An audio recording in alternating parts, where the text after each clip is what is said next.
Alright guys, so today we're going to be looking at an updated build for Enzo. Now Enzo is not somebody you typically think of with DPS, and for good reasons. He's not actually a really big DPS character. This build is actually going to focus more on Enzo's support side, with emphasis on his ability to support Serena with unlimited ammo for her Restored Relic when she is flying. The main catalyst for us making the video right now is honestly because a lot of people ask how our Serena has unlimited rocket ammo when she's in the air. So because of that, we felt it was a great time to go ahead and update our Enzo build. That way we could point people to this build, that way they can run it with their friends. But having said all that guys, let's go ahead and hop into the video. Alright guys, so the main weapon we're going to be using on Enzo for this build is actually going to be the Restored Relic, and that's because he will have unlimited ammo. This weapon by itself does good damage, and it's great for general ad clearing, so you will be contributing to your team other than just giving them unlimited ammo. So for the cores on this weapon, we're going to go ahead and go with 3 fire rate cores and 2 chill attack cores. So for the roll down bottom, we're going to go ahead and build into some explosive attack, a little bit of chill attack, and we're going to build into some multi-hit. This is one of the few weapons in the game that does well with multi-hit, so go ahead and slap on multi-hit chance and multi-hit damage. So for the mods in this weapon, we're going to go ahead and build on everything we did with the cores and with the roll. We're going to go ahead and build into the weapon's base damage. We're going to add a little bit to the fire rate. We're going to add a little bit to chill attack, and we're really going to round out that multi-hit rate and damage. The last two things we're going to put on here are more quality of life than anything. We are going to add a little bit of reload speed just to make Enzo not feel so slow when he's on the battlefield. The other thing we're going to add on here is going to be the expand high power magazine. The main reason we're going to do this is it's going to make it easier for us to carry additional rounds, and the ammo that we get back is going to be based on our maximum amount of rounds that we can carry, so this is just going to help us out in the long run. For our secondary weapon, we're going to go ahead and use our last dagger for our burnouts. The last dagger that we use here is going to be one you see on a lot of our builds, so you're going to see some chill attack, 2 firearm attack cores, 1 fire rate core, and 1 rounds per mag core. When it comes to the roll down bottom, we're just going to be doing some critical hit rate and damage, a little bit of firearm attack, and a little bit of weak point damage. For the mods in this, we're just going to continue to build into the weapon the same way we did with the cores and with the roll. We're going to do more base attack here. We're going to do more critical hit rate and damage, a little bit more fire rate. We're going to really lean.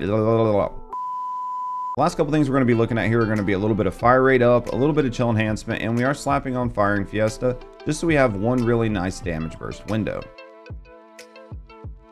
So when it comes to the reactor, this is the reactor we're going to be using, and we're going to be using a non-attribute reactor, and it's going to be dimensional. For the optimized condition, I did slap on rocket launcher, but the main important thing here is down bottom when it comes to the rolls. When it comes to the rolls, you are going to want to have skill duration up and skill cooldown down. We're really going to need those here on this reactor. Now, transparently, we're not going to be doing very much damage with any of his skills. So because of that, you can swap this out for basically anything you want. The only time it's going to matter is if you're really trying to min-max your damage, in which case it is nice to have a matching reactor.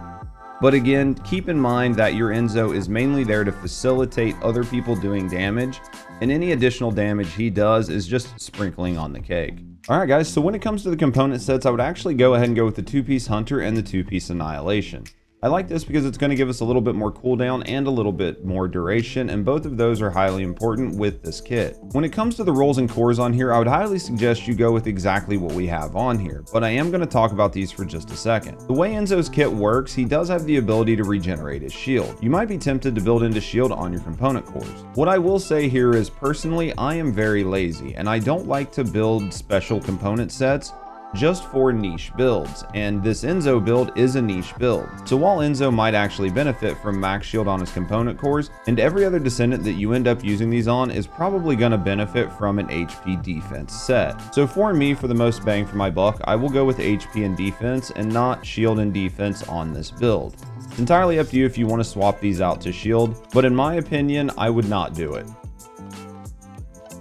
So for your inversion reinforcements, this is actually what I'm going to suggest. The first one I'm going to suggest you pick up is actually ammo systems. Now the reason I'm going to suggest this is because it will help you reload your Restored Relic a little bit faster, which means you're able to get more shots down range. The reason I picked this over something like Strike Point Amp is because Strike Point Amp only really affects the weapon that you have in your hand. So you're not going to gain a lot of benefit, and then when you swap over to your last dagger, as it's not really spec'd into multi-hit as heavily, you're not going to gain a lot of benefit out of it there as well. For the second inversion reinforcement, I'm actually going to go ahead and go with chill focus rounds here.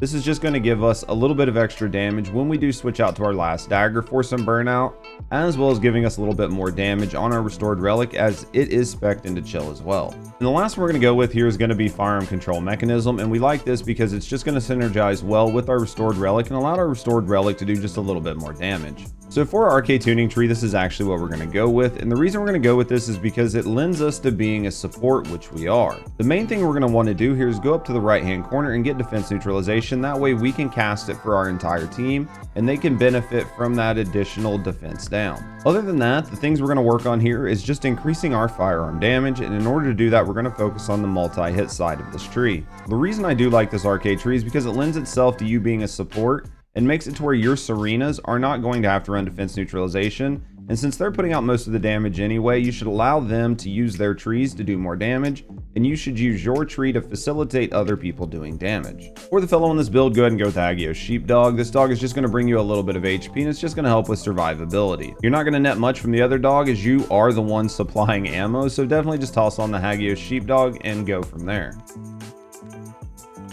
So when it comes to the mods on the build, this is what we're going to be looking at, and this realistically isn't too far off of what we used to have on this build back when we did it the last time. Realistically, I wasn't going to update the build that much, but I did talk to Hunt and he did come up with a few things that were a little bit better quality of life. And after comparing those to what we had in the old build, it did make sense to put them in, so we did update the build to include those new quality of life items. So before we go too deep into the build, I really want to talk about how Enzo's 4 works, because this is what you're building around, but in my mind, this is actually kind of buggy. So as you can see in the window, we actually have a disparity between our duration and our cooldown.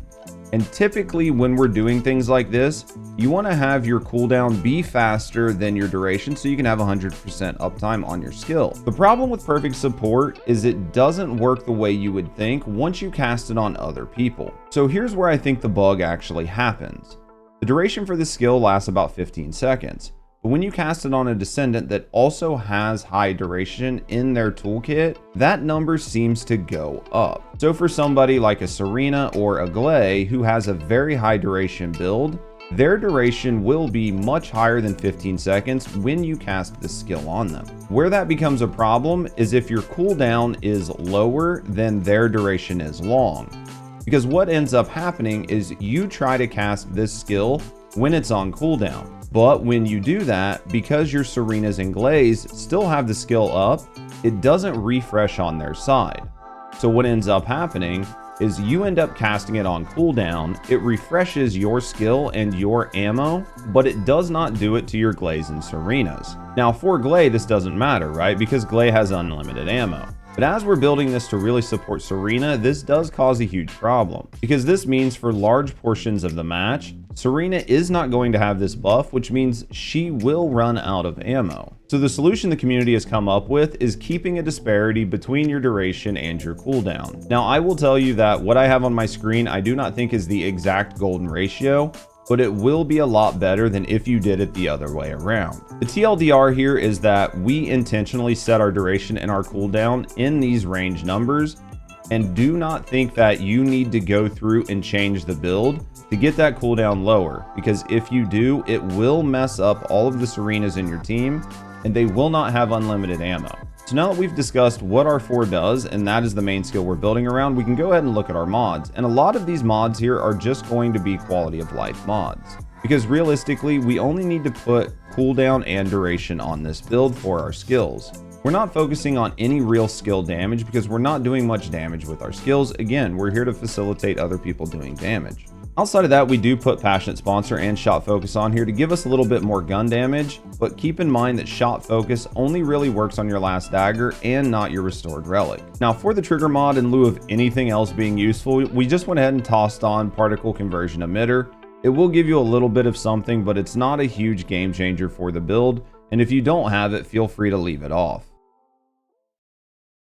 Alright, so now we're going to talk about how to play this build, and this build is actually pretty simple to play. The main things you're going to want to focus on are your 1 and your 4. Try to ensure that your 4 stays up 100% of the time, because that is what is going to give everybody unlimited ammo. Before you cast your 4, just look around and make sure everybody's drones are gone from their shoulder before you recast it. Other than that, put your 1 up as often as you feel you need to. The buff from your 1 only lasts for 1 magazine, so it doesn't hurt to put this up quite frequently. When you're playing with somebody like Glay, that's not that big of a deal, but when you're playing with somebody like Serena, if you want them to get the buff from your 1, you will need to use this quite a lot. Outside of that, your main goal is just to run around and shoot things and keep everybody else supplied with ammo. The last skill I want to talk about is your 3, and that will give you a little bit of shield regen. Anytime you feel like you're taking too much damage, feel free to pop this just to keep yourself alive. And other than that, guys, it is basically just rinse and repeat as you're running through the match. Keep your 4 up, keep everybody topped up on ammo, toss down your 1s as often as you can, and help do DPS while you clear the map. The only time it'll really change is when it does come time to do a boss. And when it comes time to do a boss, most people will be switching over to their last dagger for burnout magazines. Because you know this is going to happen, make sure to put a 1 on the ground somewhere near the boss. That way you and your teammates do have access to your number 1 buff before you start doing your burnout on the boss. When the boss shows up, grab your buff,